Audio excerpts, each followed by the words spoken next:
You are listening to the Horse Radio Network, part of the Equine Network family. What a beautiful day for horses in the morning. You are listening to the #1 horse podcast in the world. Here is your entertaining look at the horse world and the people in it.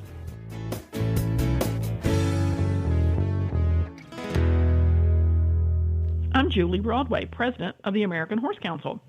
And I'm Emily Stearns, Health, Welfare, and Regulatory Affairs Liaison for the American Horse Council.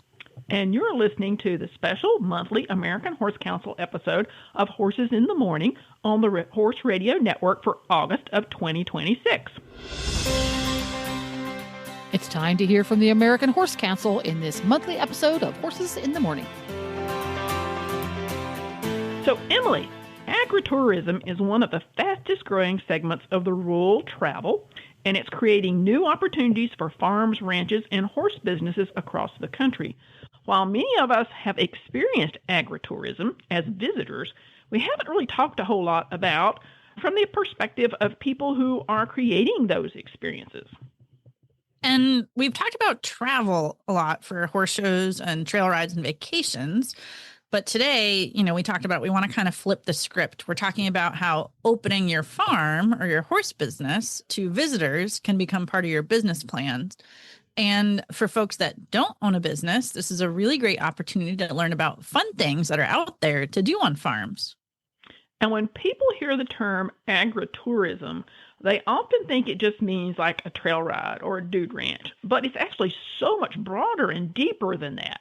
I think, Julie, you talked about it a little bit too, even in just your trip to White Stallion out west, that agritourism, it can include everything from farm tours and educational programs to seasonal festivals, fancy hosted dinners, clinics, camps, weddings, yada, yada, yada, overnight stays. So just simply inviting people to experience agriculture on your property, and horses can be part of that experience, but they don't have to be the experience. No, they can be a great attraction, though. I'll just say it. So we actually got to experience a little agritourism ourselves during the American Horse Council's conference this year. One of the highlights of our conference was visiting with the U.S. Army Cason platoon at their barn, which is adjacent to Arlington National Cemetery. It wasn't a trail ride, it was not a ranch vacation, but it was an opportunity to kind of go behind the scenes, meet the people caring for those incredible horses, learn about their history and the mission, and experience a working equine operation that most people never get to see. Mostly we were excited just to, of course, pet the horses, but I'm always fascinated to interview the officers and understand what their backgrounds are. Did you have any experience with horses before you got into the Cason platoon? Now that you've had this experience, are you going to continue with horses? Tell me a little bit. And it's a real mixed bag. Some of those officers are kids who rode rodeo, so they know a little bit about horses. Some of them had never been near a horse in their life. This is their first opportunity. They're learning all new skills and all new ways to interact with livestock. So it was a fascinating field trip, Emily. I'm always impressed, too, that when you get a bunch of horse people in a room with horses, like you said, how excited they are just to pet the horses. People are excited just to pet horses, whether we're horse people or not horse people.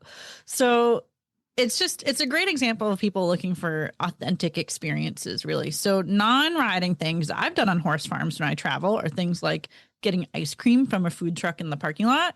When I went to Iceland, we got to groom the Icelandic ponies. I did ride one, but also we were just really excited to pet them.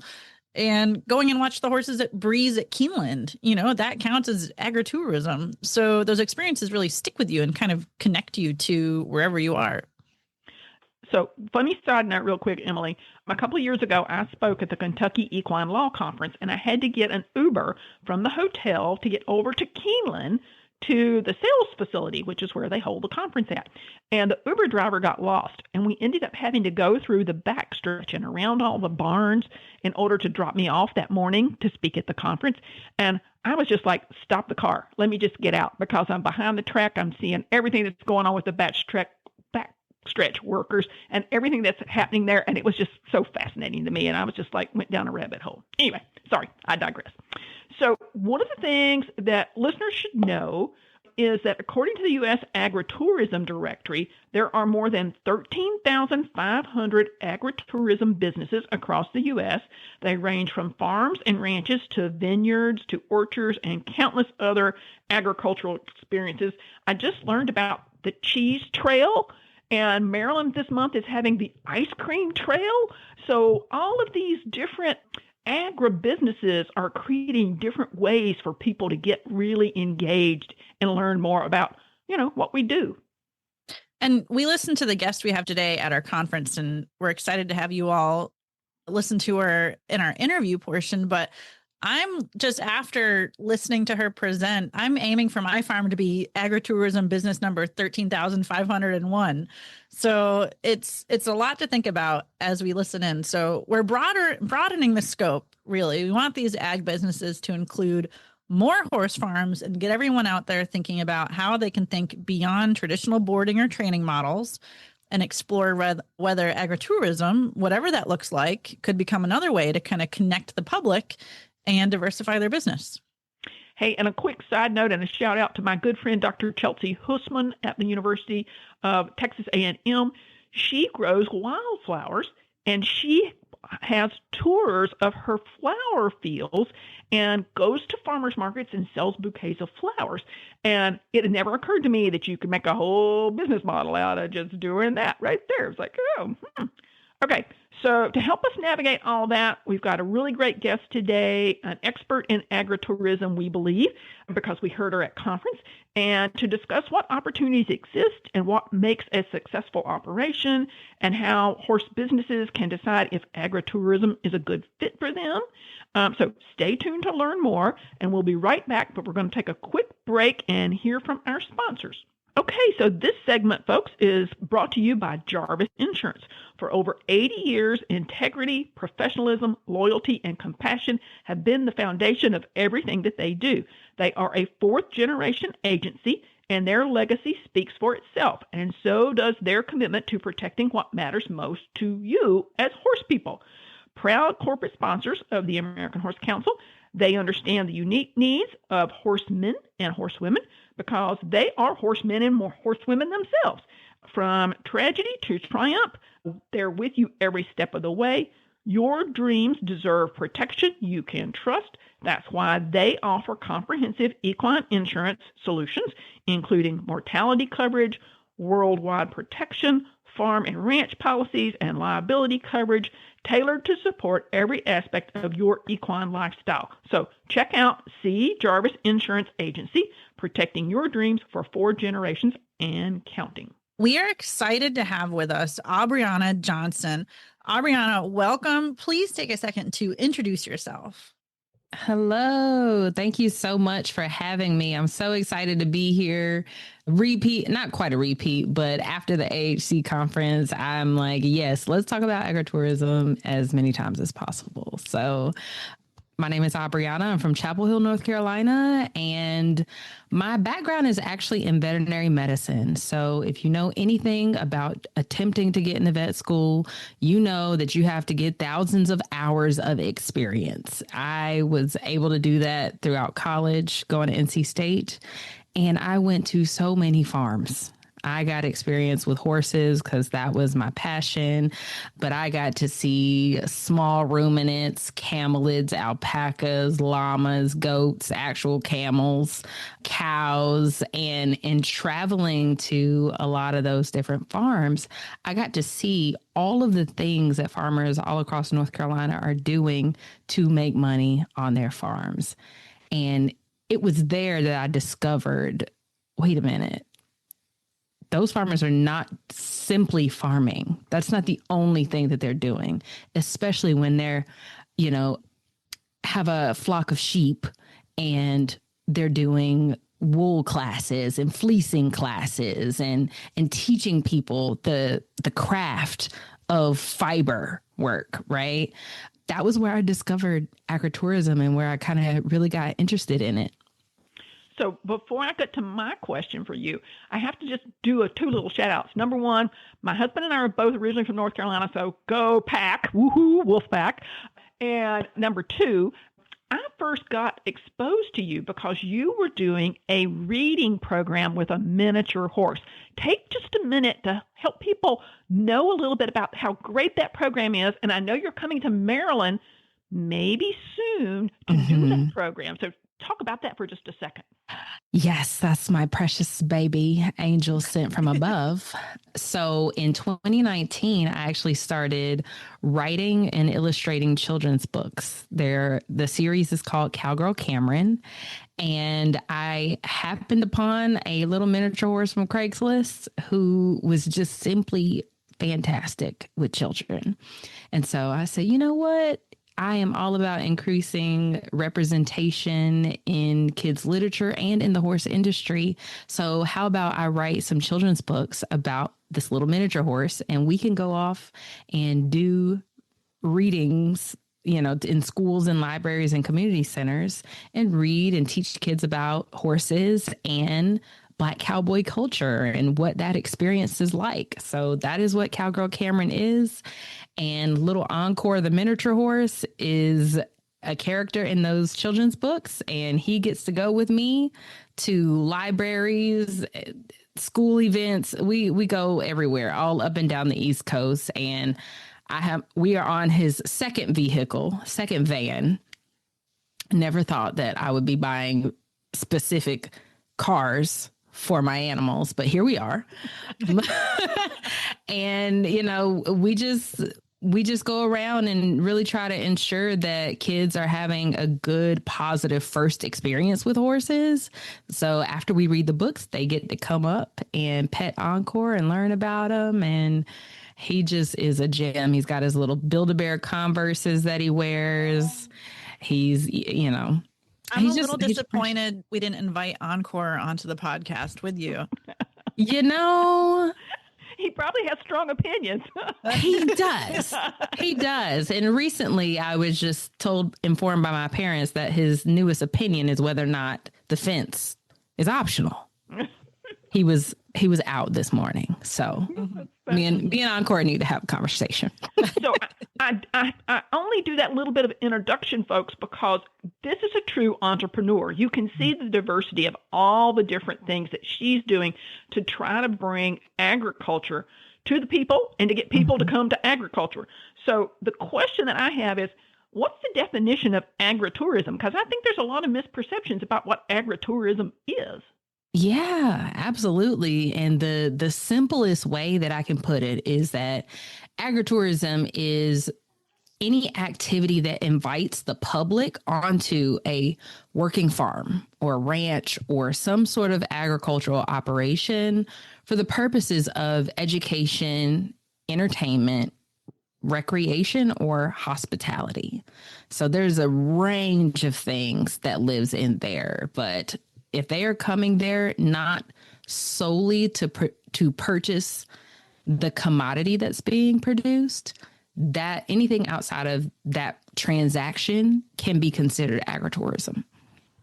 And so I think it's important to note maybe in that definition that there has to be a separate commodity, right? So like if you're an education program and your sole thing is education, then that wouldn't necessarily count as agritourism if like Correct. Your sole program is education. Correct. Right. So for example, non-horsey example, a strawberry farm, if you're putting on a workshop on the life cycle of strawberries while you're on a strawberry farm, those are two separate things, right? Versus being a nature school who happens to teach the life cycle of a strawberry. That wouldn't necessarily be agritourism if that nature school didn't live on an actual working farm. Got it. So then I think in like the grand scheme of all this agritourism stuff, giving examples like that are really helpful. But what's kind of a fun fact people maybe don't know about agritourism? I don't know if the fact is really, I think the fact is fun that I'm about to share. But one of the things that I found just by being in the world of agritourism is that not a lot of horse farms are leveraging agritourism as a revenue stream. And there could be many reasons for that. But I I kid you not. When I go into these larger agritourism conferences and have conversations with people and I say, okay, so how do I apply this, or how have you seen this applied specifically for a horse farm? They're like, what do you mean? And Maybe like, this is like a bigger philosophical discussion then of like, what is it about horse people that we operate in very narrow ways, don't we?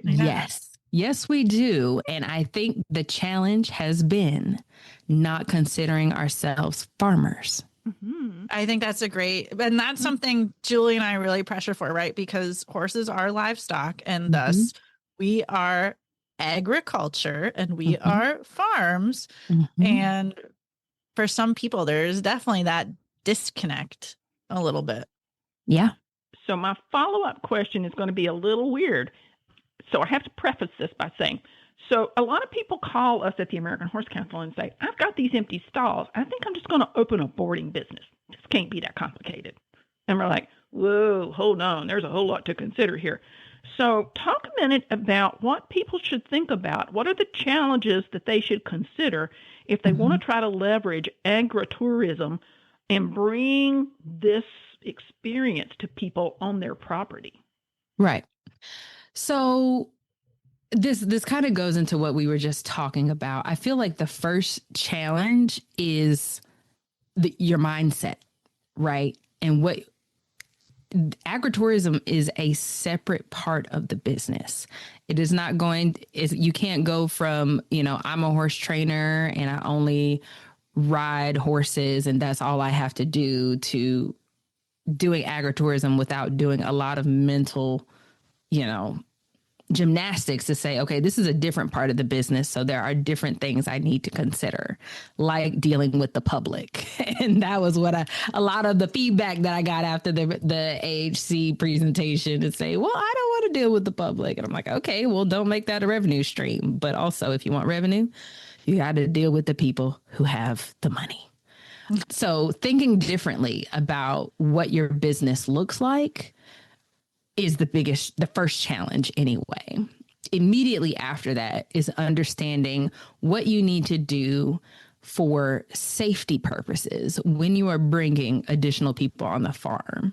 And I like to tell people, agritourism is so vast and you can be so creative. You do not have to think about hordes, tens, hundreds of people coming to your farm for you to do agritourism. Even if you're bringing 5 to 20 to your farm, these are the considerations you're going to have to think about. Insurance. What does your liability insurance look like? What does it cover? How are we managing the welfare of the animals? What experiences are you creating to make sure that they are still happy and healthy on the farm? And how are you going to manage the visitors? A lot of agritourism operations do not allow free reign of the farm. So what are some of the things that you're going to have to do as far as infrastructure to say, hey, you can come here, but you cannot go there? Or this little section is for, the petting zoo. Do not feed that little horse over there, no matter how cute he looks. Sometimes he bites, having a sign for that. And then depending on the scale of the operation, thinking about that infrastructure, what is parking going to look like? What is your bathroom situation? Do you want to have hundreds of people on your farm and you only have porta potties? That adds a little bit of a complexity because no one wants to go in a porta potty in July. Well, I live in the South. So I'm specifically. I don't want to be in a porta potty in July. I'm in the North. Yeah. Okay. And we're horse people, right? Like we're really used to porta potties. And actually, just as a funny aside, because like I said, we're thinking about what we can do on our property. And a dear friend of mine who helps manage events, we were talking about it and we manage horse shows together. I'm like, I'm paying for the bougie toilets. We're getting the trailers because toilets are definitely part of your experience. Yes. And if you are creating an environment that invites families, that is a deal breaker. Can I get these children to the bathroom while they're there? And that also changes how long people stay on property. And that's one of the metrics that a lot of agritourism operators measure. The longer you can get people to stay on the property, the more money they spend. So if you're doing food and beverage on the property, again, talk to your insurance. But that is one of the ways that you can increase the value of your visitors when they come. Having those bathrooms makes a difference.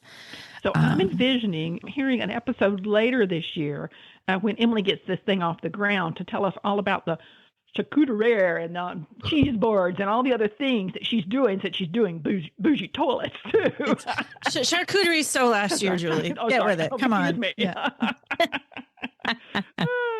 And I just want to say the last thing is, the marketing and promotion.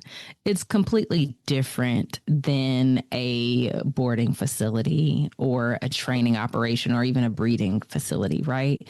You're not talking to prospective horse owners. You're talking to the horse interested, the families that are like, yes, I've never been able to be in this close proximity to these horses or to horses at all. Or my kid, everyone, I'm sure we were those little girls who were horse obsessed, but the parents just didn't know how to get their kid around the horses. That is one of the ways. So it's a different market. And yeah, you have to market differently because of it. Well, you just hit on something, and I was trying to find that number right off the top of my head, but like 35 million households in the U.S.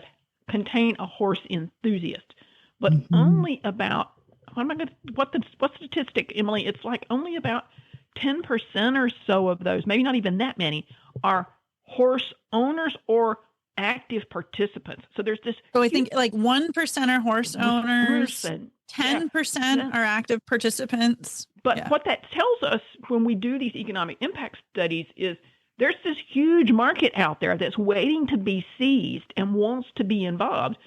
We've just got to create the opportunities for them to get involved.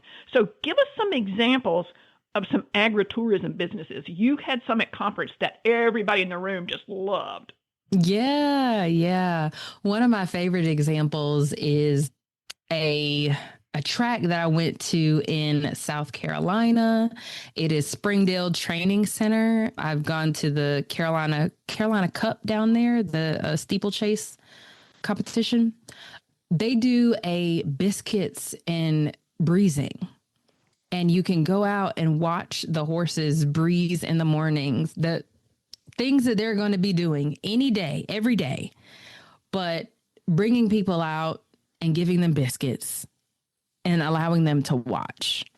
That is such a low lift agritourism activity that has so much value. Not only will those people come back for the big shows like the Carolina Classic or Carolina Cup, but they can lend perspective in conversations about advocacy for the horse industry in that area.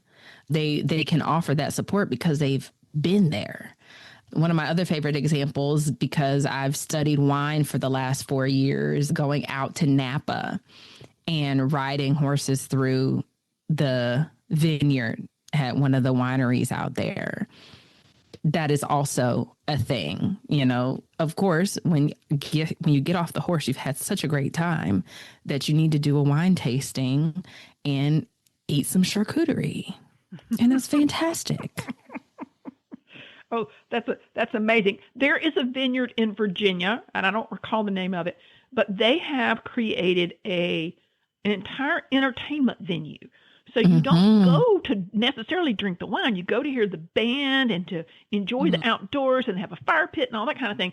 And then you're having such a good time with your friends. Of course, you do drink some wine, and then you buy some bottles of wine to take home. And they've just totally created an experience. And they have a food truck guy that comes and pulls up, and you can order food. It's just amazing what they have kind of assembled to make this whole business model work for them.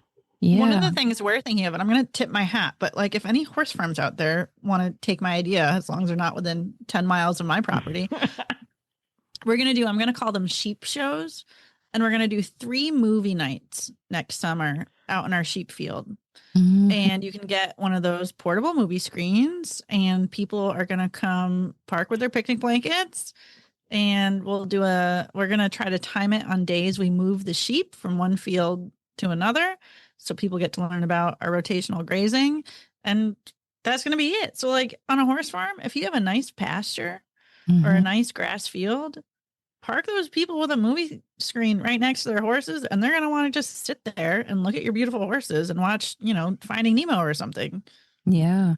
I also wanted to share, kind of going back to the intro, Julie, when you were talking about your friend and the flowers. I know a lot of agritourism farms who have planted flowers that they'll eventually cut, but because they grow so beautifully, they allow photographers to come out, and they're not even the farm operators not even actively doing anything.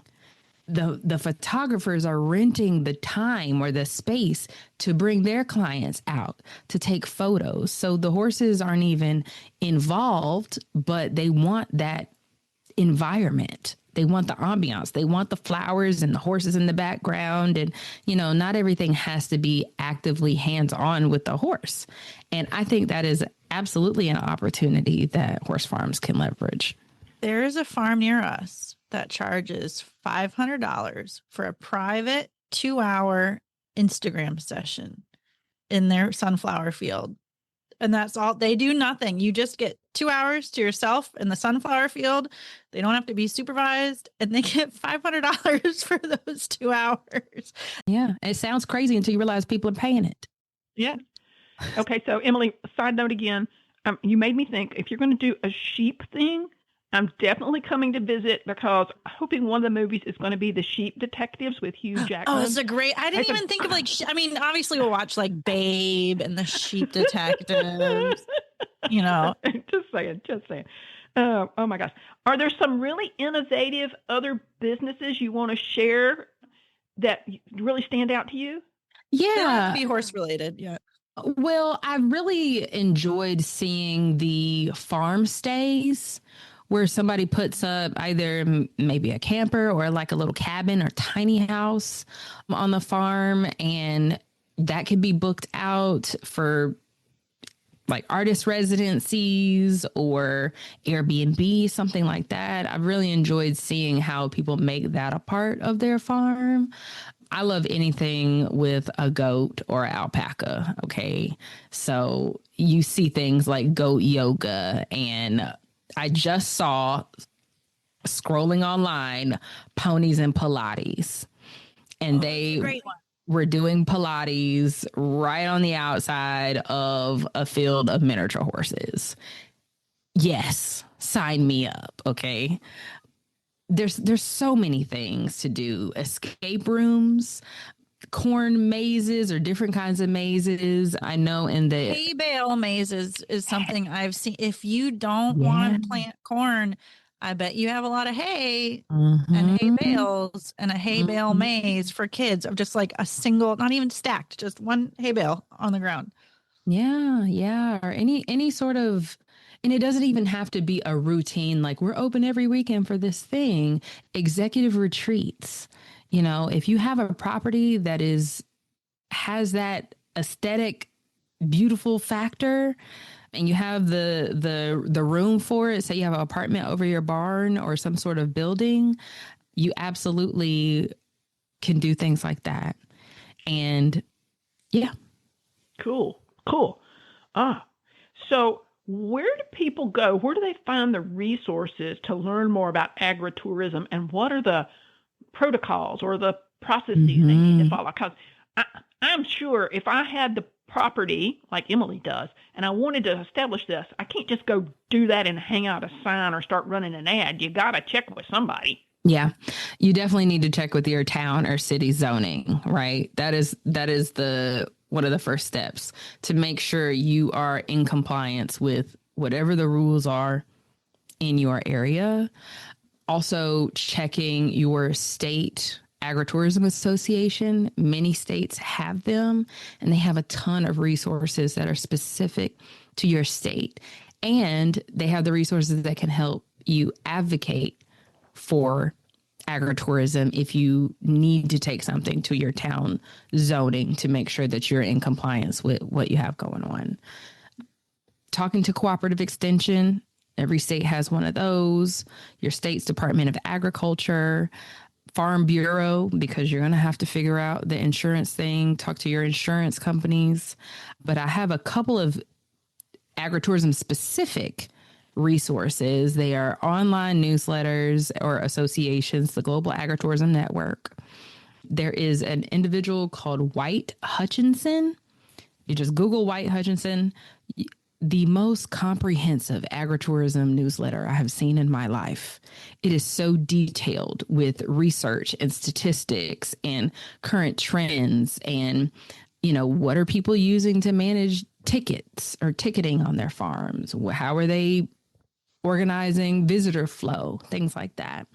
And then the last one is the North American Farmers Direct Marketing Association, NAFMA. They have a lot of resources for agritourism as well. And in North Carolina, we have a platform called Visit NC Farms.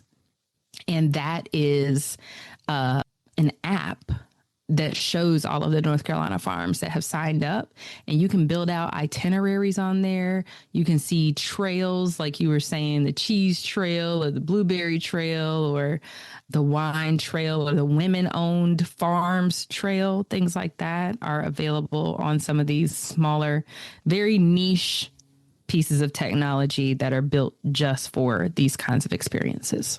Okay, folks. So we'll put all that in the show notes so you can go back and find those links.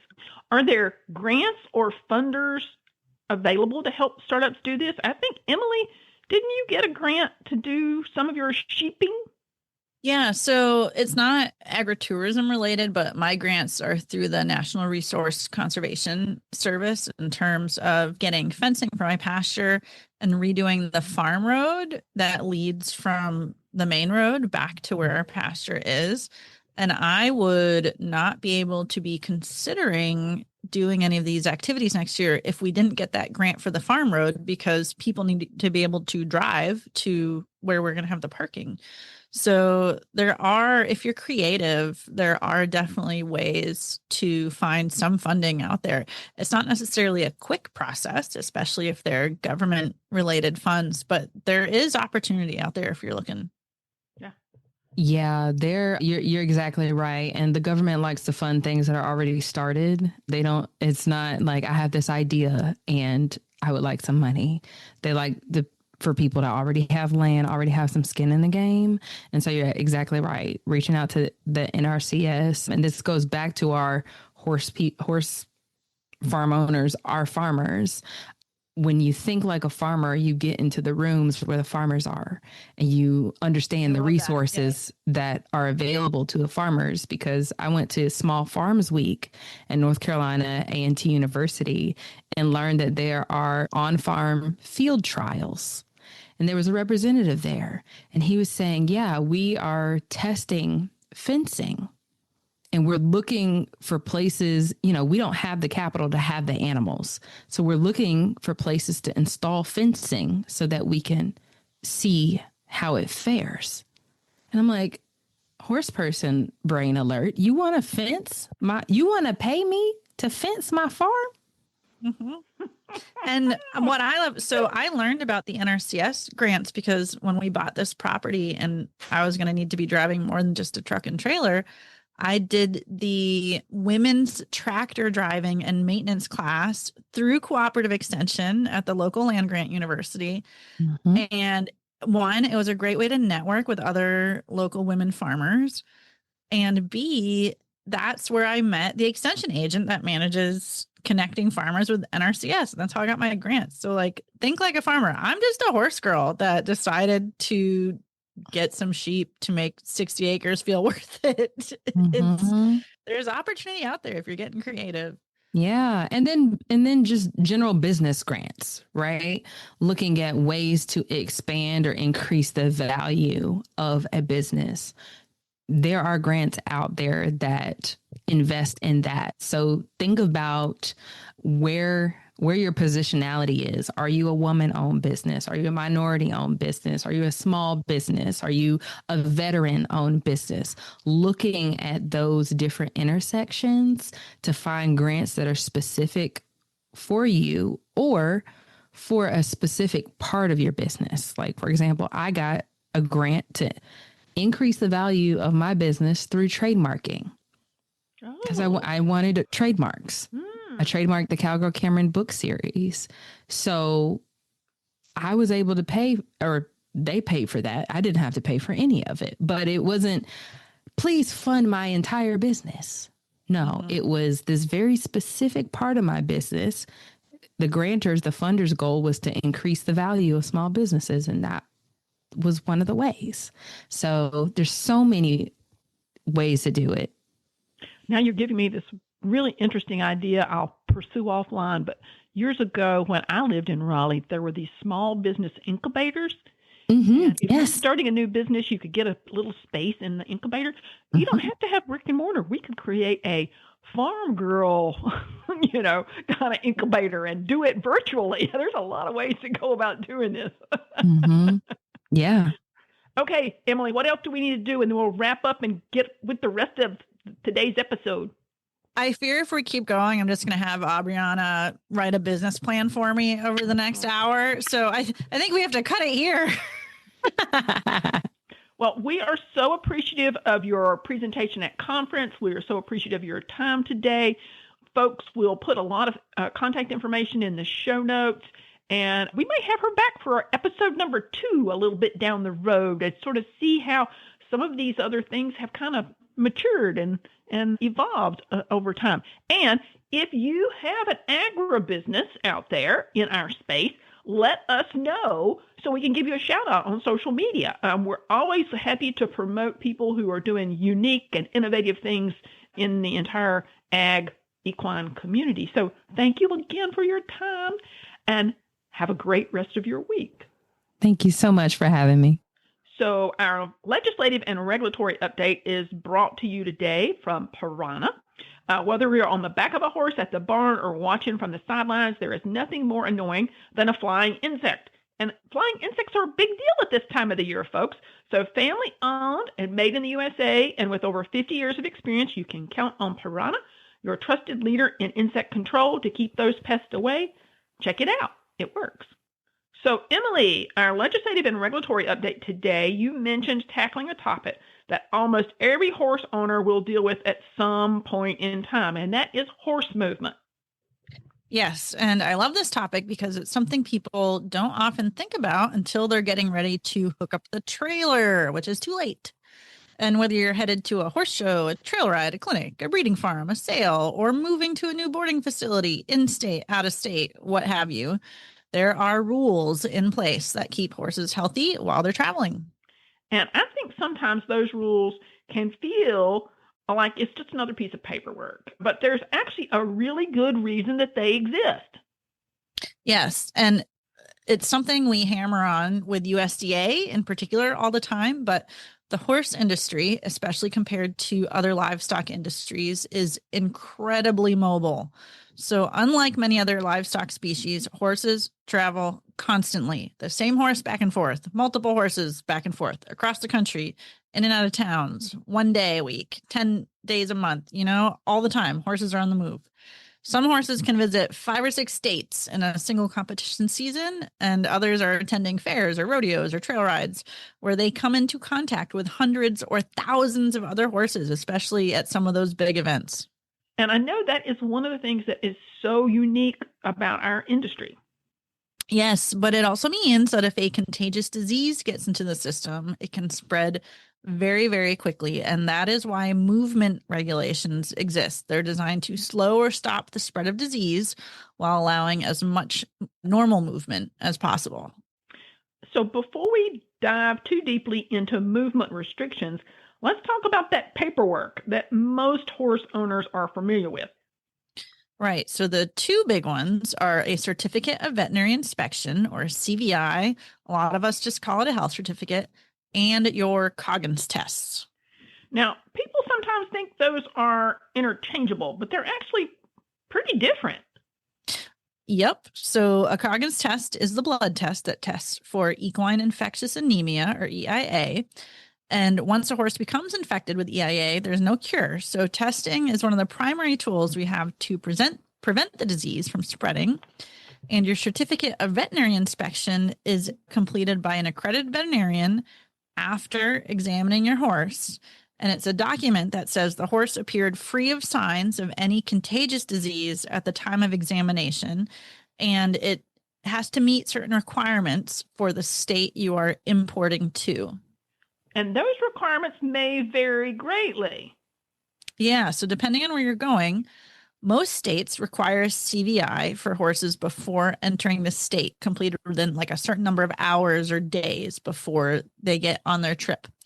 And many require proof of a current negative Coggins, usually within a year. Some states require 6 months. Some states have additional requirements depending on the disease situation that they have going on actively or the type of movement. So if you're coming from a different country, if you're coming from a specific bordering state, or if you're coming from a state that is multiple states away, they could have different requirements just based on your origin. So that's why it's always important to check before you travel, like many days before you travel, in case you need a CVI, rather than just assuming the requirements are the same for everywhere you're going. So I know what a lot of people think is, well, who exactly gets to decide what those requirements are? And that's a great question, because there's just one agency making these decisions, right? So as with any kind of regulation, we have things functioning at the federal level and at the state level. So interstate movement really is a partnership between the U.S. Department of Agriculture at the federal level through APHIS, that's the Animal Plant Health Inspection Service, and then each individual state's Department of Agriculture and or their state animal health official, what we often call their state vet. And states have the authority to establish import requirements for animals entering their state, but USDA will often provide kind of this national coordination, policy recommendations, kind of this technical expertise, and they will also offer direct support when there is a disease outbreak. And I know it's frustrating as it sounds. That's why one state may have slightly different requirements than another. And the most important thing to remember from state to state is that every state has unique disease risks, different livestock industries. So if there's different zoonotic diseases between species, they'll make decisions based on what other livestock industries are in their state, different wildlife populations, different animal movement patterns. So state animal health officials are kind of constantly evaluating all those risks as it relates to their home state. Okay, so now let's circle back to the whole movement restrictions, because we've talked about them a lot over the past year or so. But as we think about New World Screwworm is the one that comes to the top of my mind, or others, those are great examples of why we have a variety of different kind of patchwork, if you will, restrictions in place.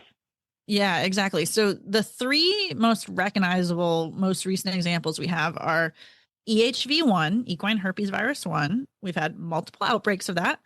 New World Screwworm, actively happening, and vesicular stomatitis. And so those three diseases have three very different transmissions. EHV1, respiratory, touching, germs, that kind of stuff. New World Screwworm, it's a fly. It's flying around. VS is spread through biting gnats. And so a gnat will bite one infected horse and then go bite another horse and infect it. And so these different diseases and infestations can spread through animal movement. And even though they're all different types of transmissions, and also these diseases all have different location risks. So like New World Screwworm, that's really a southwestern issue right now. And so that's where the heaviest movement restrictions are. Vesicular stomatitis, that's also kind of a southwestern issue up into California and Colorado. And so those specific areas are having movement restrictions based on VS outbreaks. And then EHV1, that tends to be a more localized movement restriction specific to an event. So they will do contact tracing with something like EHV1 to identify where that outbreak occurrence is. And then movement restrictions will be based on who's been to that area. So not to drill down too much, but let's pick on New World Screwworm for a minute, because in Texas, they have a variety of different approaches depending on whether you're in an infected zone or not in an infected zone. So talk about that a minute. So in Texas, the Texas Animal Health Commission, or TAC, has established what they call these New World Screwworm infested zones. And this is a really good example of that top-down federal guidance recommendation intersecting with kind of these state level needs, right? So USDA has put out policy guidelines for what to do if you have screwworm in your state, and they recommend 20-kilometer infested zones around an animal that has been determined to be infested with New World Screwworm. So horses and other warm-blooded animals located within these infested zones can't simply be hauled to another part of Texas or another state without meeting specific movement requirements and receiving authorization from a livestock inspector. So the restriction isn't because they're kind of crossing any sort of physical boundary like state line or anything like that. It's because officials are trying to keep the screwworm from spreading beyond that 20-kilometer infested zone.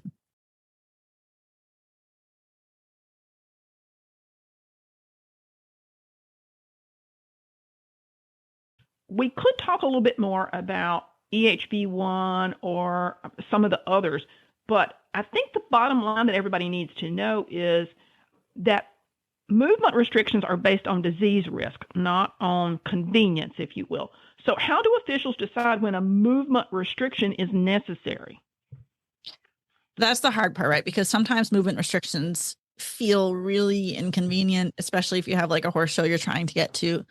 But the goal, anytime these movement restrictions are set in place, it's a two-pronged goal. One, to contain the problem as quickly as possible to keep it from getting worse. And two, to maintain normal movement as much as possible and continuity of business as much as possible. And sometimes those two things are really hard to keep moving in a parallel direction. Sometimes you have to stop an event or stop interstate movement to contain the problem and stop it from reaching the national herd, because that's what we don't want, right? We don't want all 7 million horses to suddenly be having an EHV1 outbreak. Yeah. I know that they're relying on veterinarians and diagnostic laboratories and disease investigations to understand what's going on, but horse owners also play an important role in this. So talk a minute about that, because that's one of the takeaways that I think horse owners really need to understand is they have an important responsibility. Yeah. So every horse owner wants to get to that show, right? The trail ride. They've been planning on it for months. But if your horse has been exposed to a disease or you're located in an area that's under a movement restriction, following those rules isn't just about protecting your own horse. And a lot of times events may refund your money if you're under a movement restriction because they want to protect all the horses at the event too, right? It's really important to protect the integrity of our events by making sure we're maintaining these high health standards. And us as horse owners, it can really stink to have to swallow that $200, $300, $500 entry fee or what have you. But being the typhoid Mary that increases the spread of the EH1 outbreak is not a good look, and it's not a way to make friends.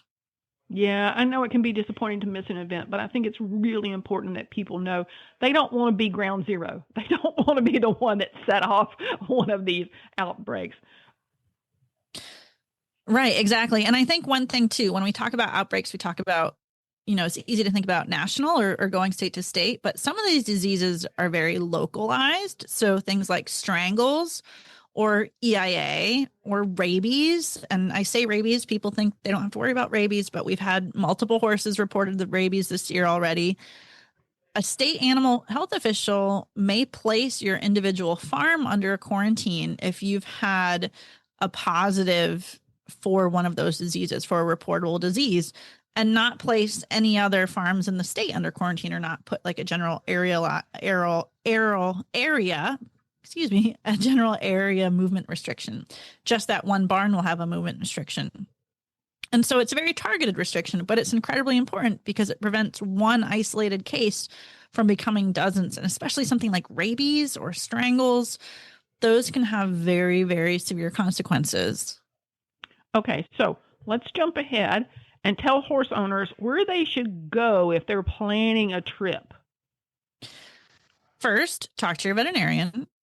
Second, check with the event organizer, because many events have health requirements that go beyond state minimums. So they might have vaccine requirements or things like that. Most importantly, visit the website of your destination state. They're the authoritative source for current import requirements and disease outbreaks and quarantines, emergency orders, movement restrictions, that kind of stuff.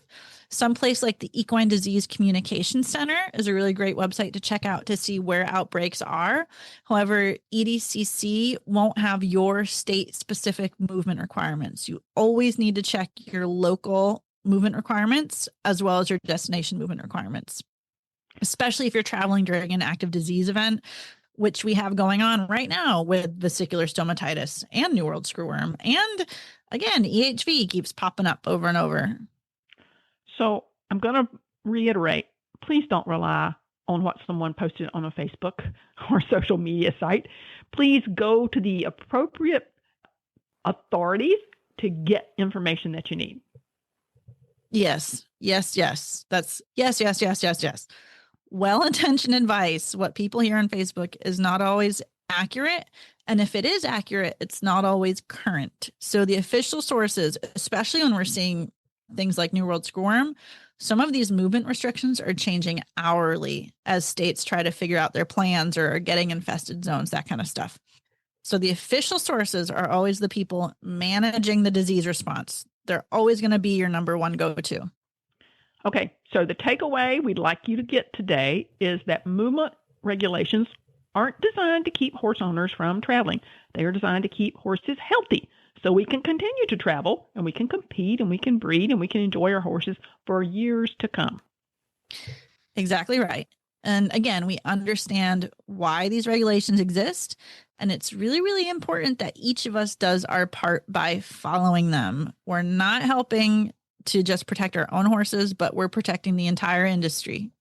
Okay, so we're going to keep you updated on movement requirements as they evolve. And in the meantime, before you hitch up the trailer, check with your veterinarian, look at your destination event and your state Department of Agriculture or your state animal health official. A few minutes of planning can protect your horse and help protect horses across the country. So thank you for joining us today. We'll provide more numbers and links in our show notes. We invite you to support our beloved industry and join the American Horse Council. You can earn a free subscription to our monthly newsletter, which shares the latest in all of our legislative happenings, federal and state, as well as much more information that horse owners like you need to know. And follow the American Horse Council on social media. You can find us on Facebook, Instagram, X, formerly Twitter, and LinkedIn. And you can also subscribe to this podcast's RSS feed. You can subscribe to Horses in the Morning on any podcast player and find all the shows, including ours, on the Horse Radio Network at horseradionetwork.com. And as always, we like to say we are #HereForHorses. Thanks for listening.